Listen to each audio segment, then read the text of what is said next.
බණ කියලා කියන්නේ කටට එනව කියන එකට නෙවෙයි. බණ කියන්නේ තථාගත බුදුරජාණන් වහන්සේ විසින් දේශනා කොට වදාළ න්‍යාය ධර්ම.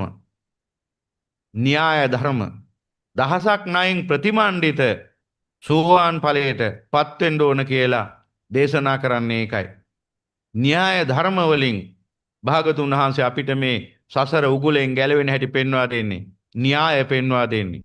එහෙනම් ධර්ම දේශනාවක් කියන්නේ තථාගතයන් වහන්සේ විසින් පෙන්වා වදාළ මායාවෙන් ගැලවෙන න්‍යාය ධර්ම. එහෙම නැතුව කටට එනේවා හිතට එනේවා නිකන් ඔහේ දොඩව ඉන්න එකට නෙමෙයි ධර්මය කියන්නේ. ඒ නිසා ලංකාවේ රහතන් වහන්සේලා ලක්ෂ ගණන් හිටපු ලංකාවේ අද වෙනකොට බුදුබණ සැඟවෙලා ගිහින් ඉතින් ඒක නිසා බොහෝ දෙනා ධර්මයයි අධර්මයට කන් දෙනවා. ධර්මයේ තෝරා බේරා ගත යුතුය ඔබ.